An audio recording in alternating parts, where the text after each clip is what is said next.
নমস্কাৰ, মই জয়ন্ত কুমাৰ কলিতা। দেশ এখনৰ উন্নতিৰ মূল আধাৰ হৈছে দেশখনৰ সুস্থিৰ তথা ভাল আইন শৃংখলা।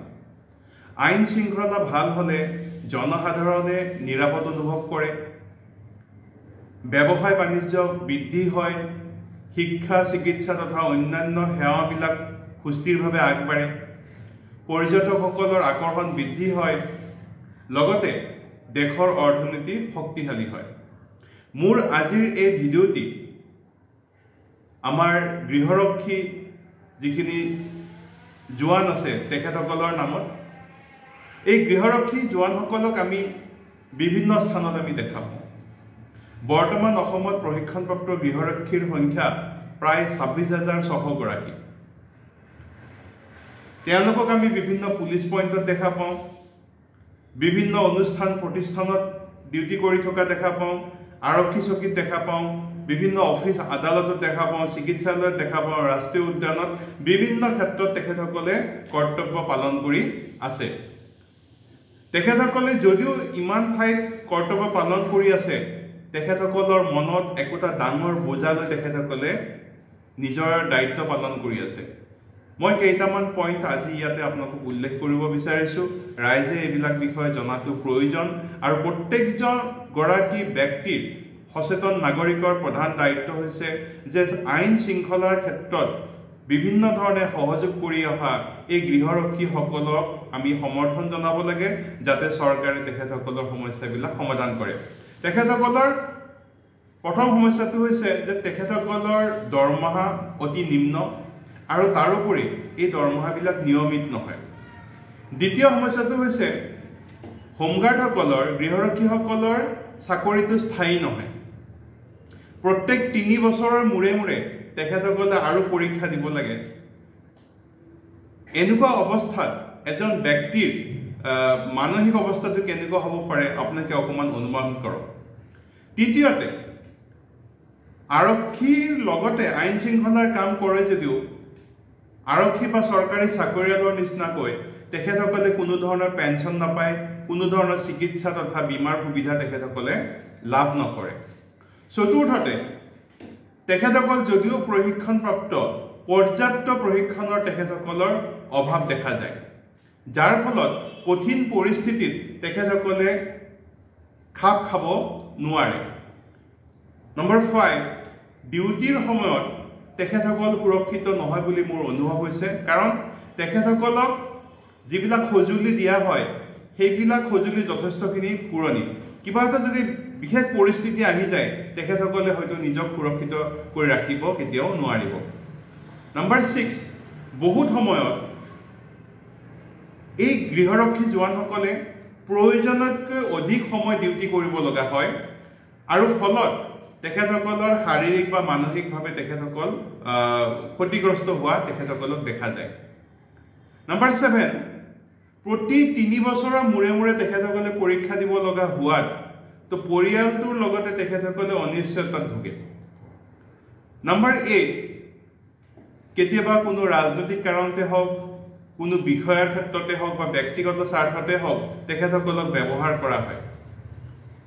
নম্বৰ 9, আইন শৃংখলা ৰক্ষাৰ ক্ষেত্ৰত গুৰুত্বপূৰ্ণ ভূমিকা পালন কৰি আহিছে যদিও তেখেতসকলক উপযুক্ত সন্মান আৰু স্বীকৃতি দিয়া নহয়।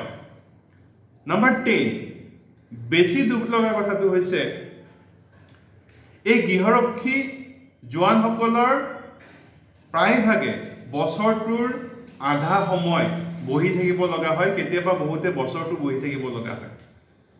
সেইখিনি সময়ত তেওঁলোকে কোনো ধৰণৰ দৰমহাও নাপায় বা কোনো বেতন তেওঁলোকে ভাত্তা তেওঁলোকে নাপায়। দুখ লগা কথাটো এইটোৱে, এটা পৰিয়াল সামান্য পইচাৰে চলিব নোৱাৰে আৰু এই গৃহৰক্ষীসকলে যিহেতু খাকী ড্ৰেছ পিন্ধে, তেওঁলোকে যদি ক'ৰবাত কাম কৰিব যায়, ক'ৰবাত যদি হাজিৰা কৰিব যায় বা কাৰোবাত কিবা কণ্ট্ৰেক্টত কাম কৰিব যায়, তেখেতসকলক কোনো কামত ৰাখিব নিবিচাৰে। তাৰ হয়তো বিভিন্ন ধৰণৰ কাৰণ থাকিব পাৰে। গতিকে মই এই ভিডিঅ'টোৰ জৰিয়তে অসমৰ মাননীয় মুখ্যমন্ত্ৰী হিমন্ত বিশ্ব শৰ্মা ডাঙৰীয়াক তথা গৃহ বিভাগক অনুৰোধ কৰিব বিচাৰিছোঁ ছটা মই অনুৰোধ কৰিম, আশা কৰিম এই অনুৰোধবিলাক ৰাখিব। মোৰ প্ৰথম অনুৰোধটো প্ৰতিগৰাকী গৃহৰক্ষী জোৱানক অতি সোনকালে তেওঁলোকৰ যোগ্যতা অনুসৰি বিভিন্ন ধৰণৰ চৰকাৰৰ স্থায়ী পদত নিযুক্তি প্ৰদান কৰক। মোৰ দ্বিতীয় অনুৰোধ, স্থায়ী নিযুক্তি প্ৰদান কৰিবলৈ হয়তো অলপ সময় লাগিব। এই সময়খিনিৰ ভিতৰত তেখেতসকলৰ মাহিলী যিটো ভাত্তা 23,010 টকাৰ পৰিৱৰ্তে কমেও 50,000 টকা কৰক। মোৰ তৃতীয় অনুৰোধ, গৃহৰক্ষী জোৱানসকলক অৱসৰৰ সময়ত পেঞ্চন দিয়াৰ ব্যৱস্থা কৰক, নতুবা তেখেতসকলক এককালীন সাহায্য হিচাপে অতি কমেও 50 লাখ টকাকৈ দিয়াৰ ব্যৱস্থা কৰক। নম্বৰ 4, চতুৰ্থ অনুৰোধ, কোনো গৃহৰক্ষী জোৱান যদি কৰ্তব্যৰত অৱস্থাত মৃত্যুবৰণ কৰে তো তেখেতসকলৰ পৰিয়ালক ভালকৈ আৰ্থিক সাহায্য প্ৰদান কৰক, লগতে পৰিয়ালৰ কোনো সদস্যক চৰকাৰৰ স্থায়ী পদত নিযুক্তি প্ৰদান কৰক। নম্বৰ 5, গৃহৰক্ষীসকলে অসমৰ বিভিন্ন ঠাইত যাব লগা হয়। তেখেতসকলে এই অহা যোৱা কৰাত বা থাকিব লগা হ'লে যথেষ্ট কষ্টত থাকিব লগা হয়।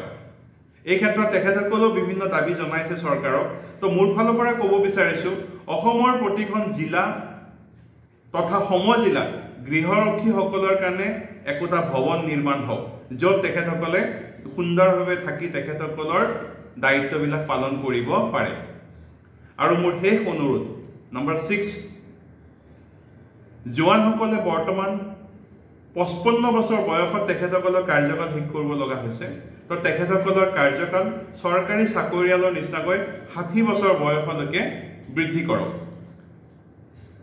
এতিয়ালৈ কোনো এখন চৰকাৰে বা কোনো এজন সন্মানীয় মুখ্যমন্ত্ৰীয়ে এই গৃহৰক্ষী জোৱানসকলৰ সমস্যাবিলাক সমাধানত গুৰুত্ব দিয়া নাই।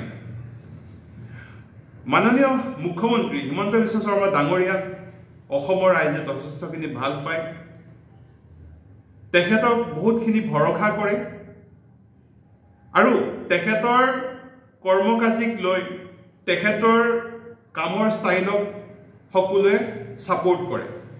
গতিকে ভালেকেইবাৰ মাননীয় মুখ্যমন্ত্ৰী মহোদয়ে নিজক দক্ষ বুলি প্ৰমাণ কৰিছে।